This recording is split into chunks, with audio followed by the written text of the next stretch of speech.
Welcome back to another episode of Tractor Roy. I'm Trent, the self-proclaimed master mechanic. And I'm Brady, the assistant master mechanic. Assistant to the master mechanic. Please don't forget that part. And this is Gentry. He's the supervisor on this project. He's making sure that we're getting this tractor in tip-top shape and making sure we're doing things right. We're working on this 1950 Ford 8N tractor.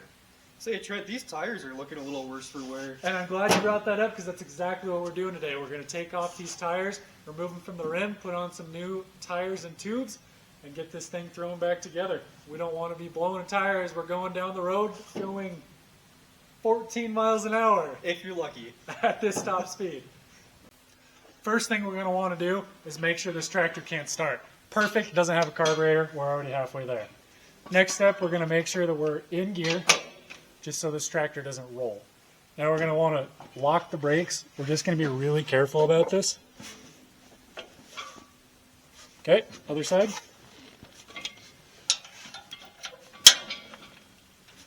Okay, I'm going to use my impact and take these nuts off, 6 of them. If you're taking it off, it doesn't matter. When we're putting it back on, we'll want to make sure we torque them evenly just so we don't bend the rim. That guy scared me. Uh-oh. Okay, here's a little trick. If your nut gets stuck in there like that, pre-start it just a little bit, or do that. If you pre-start it just a little bit, then you can pull this back off and then unscrew the nut by hand. Or you can drop it on the ground. Or you can just drop it on the ground. Or you just don't do it all together and don't take them all the way off.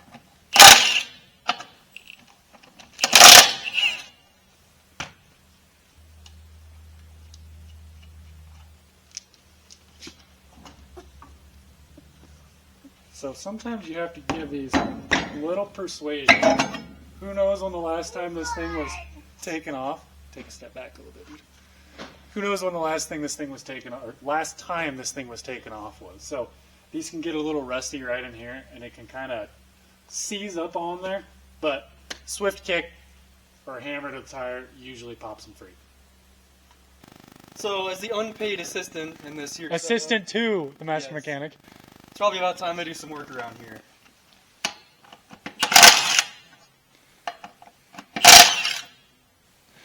As you can see, he's not very experienced using an impact. He's a John Deere mechanic with a John Deere hat, so doesn't really know how to work on these Ford tractors.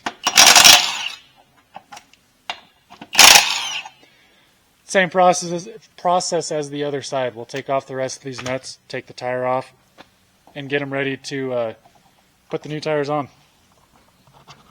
Okay, we're going to try and lower this down. We've put wheels underneath the steering knuckles, so if this jack decides it doesn't want to cooperate and lower slowly, that we won't chip the floor. So here we go. Make sure everybody's out of the way. It's a fine line there. Okay, good. We're at a good speed.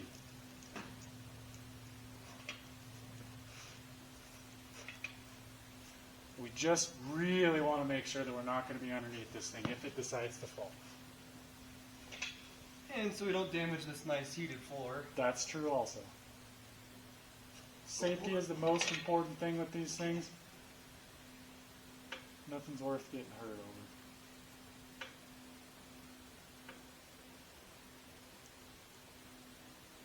Now we're switching into our exercise mat. And we are still not off yet. Oh, here it goes. Is it? Yeah. Oh, yeah. Okay, there we go. Boy, that's kind of painful. Do you want to leave the jack up? Yeah.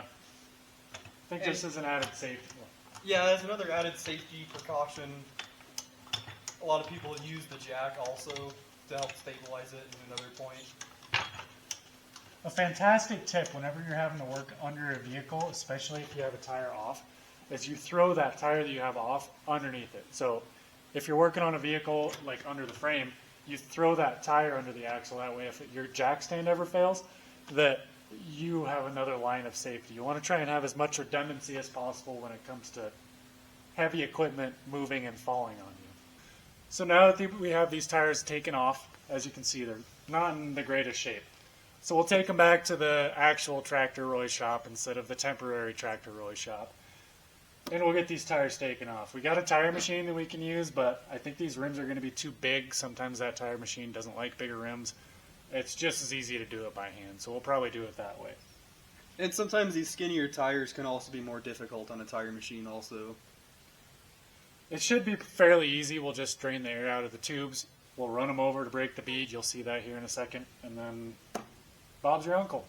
So I was kind of thinking this tire, the rim diameter was going to be too big for this machine, but it might work. We're going to try it. So the first thing you got to do is pull out the valve core for the Schrader valve.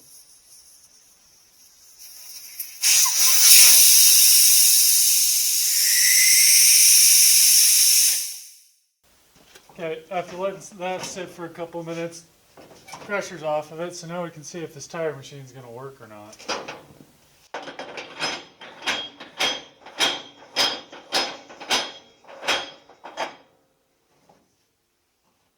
So how this works is this arm comes over here.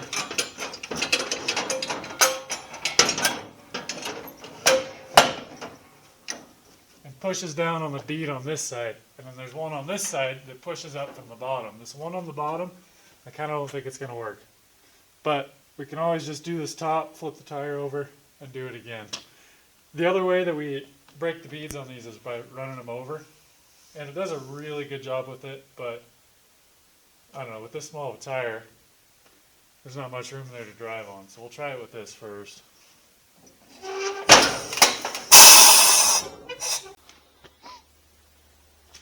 So that didn't work. The issue is our rim sticks out farther than this bead breaker works. So like on a 16-inch rim, this will sit, like the rim sits here, so this is pushing on the tire, but when this comes up, it just pushes on the rim and isn't going to work for us. So we'll have to run it over and probably just do it by hand, because I don't know if we can even get the tire to work with that being under there. But I guess we'll see.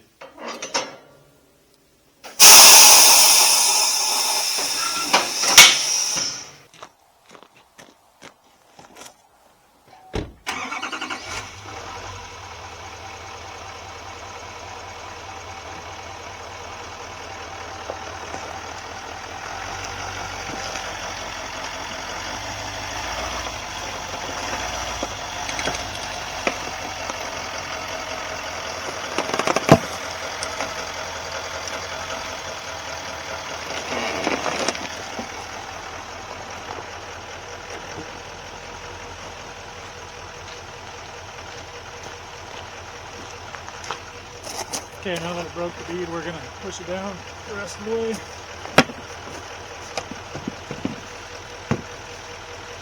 Okay, the bead's broken on this side. We'll flip it over and do it again.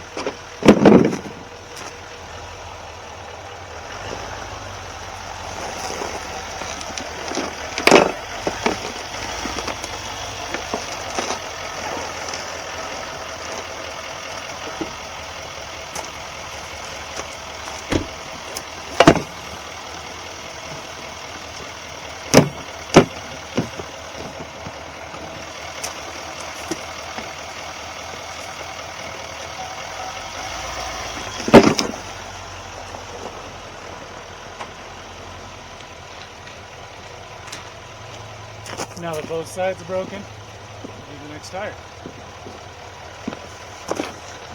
So we're back inside the shop. When these tires get shipped to you, especially these smaller ones, a lot of the time they'll have saran wrap around there for shipping. First thing you want to do is cut that saran wrap off. They'll squeeze the tire together, and it makes it super hard to get a bead set. With tubes, it's not quite as big of a deal, but if they're tubeless, ooh, it is terrible.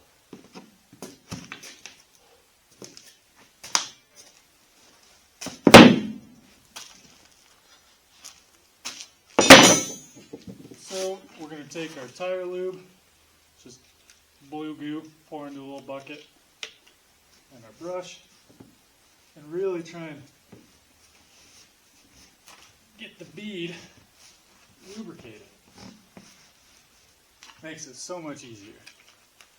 Now the trick to these is you kind of just take little bites and then start working it off. We're not going to try and save these tubes so we don't have to worry too much about pinching it.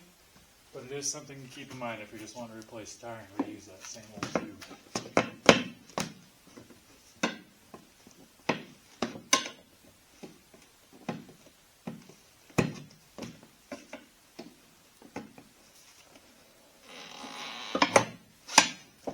That tire lube is freezing up. A little cold out here today.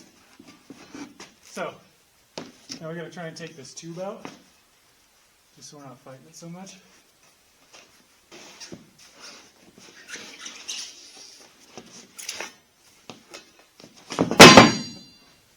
Okay, tube's out. Now we start on the bottom side of this thing.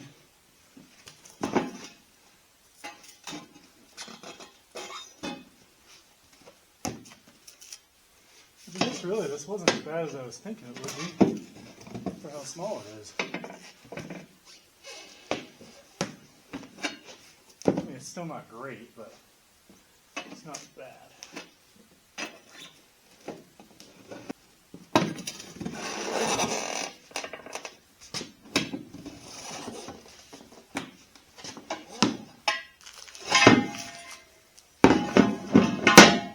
Okay, there's that.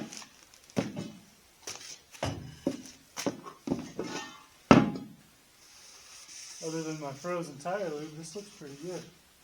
Not a whole lot of corrosion on them. So now's the fun part, especially now that this stuff keeps wanting to freeze. So let's try and be fast.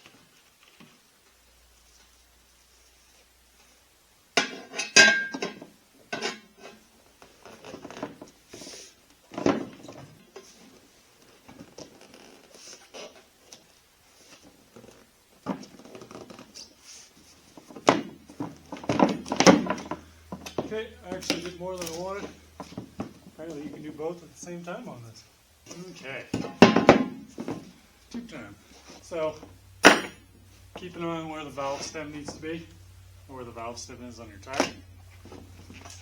You don't want to lose it.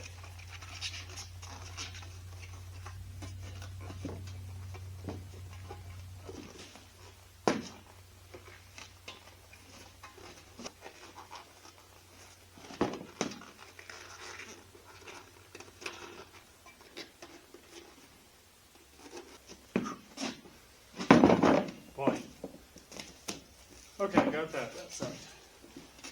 Now I gotta find my valve stem, which is right here.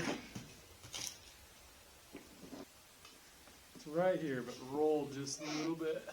So this is a valve stem tool for tubeless tires, but it works pretty well on tubes to make sure that you're not losing the valve stem back into the rivet or the wheel of the tire. So now you just got to be really careful about pinching that. Every time you stab this thing, you want to make sure that your tube's out of the way so you don't pinch it, poke a hole in it. Because the last thing you want to do with a brand new tire is be replacing the tube that you just put in.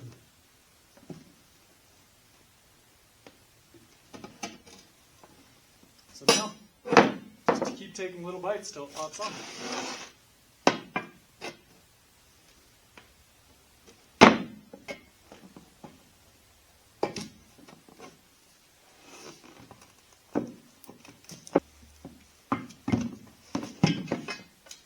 Okay, it's all put on the wheel. You can take this off and air it up.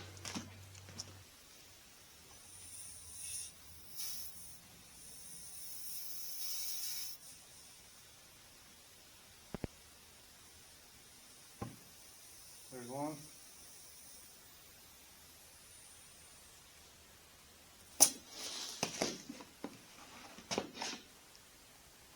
That's both of them. Okay. Okay, there's both beads seated. There we go.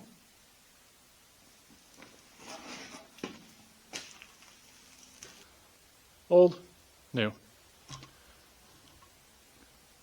And these are rear tires that are going to go on another tractor here in one of these other videos. Those ones, they can be easier and harder. There's a lot more sidewall width, so they flex nicer, but they are heavy, harder to move around. Okay, now we should be back in business. We got both new tires put on. We're jacked back up off the jack stand. we can get this thing on. These are tapered nuts also, so this is the end that goes towards the wheel. Helps center the wheel around the studs, and then the flat side goes out.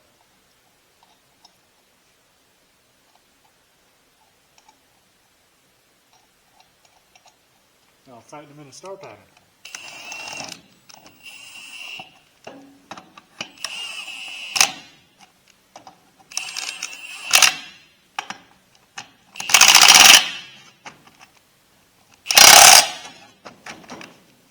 Okay, now on to the other side.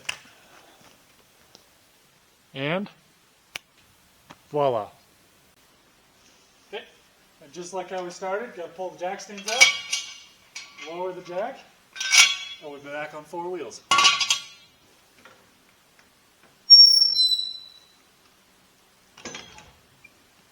And look at that, wheels didn't fall off.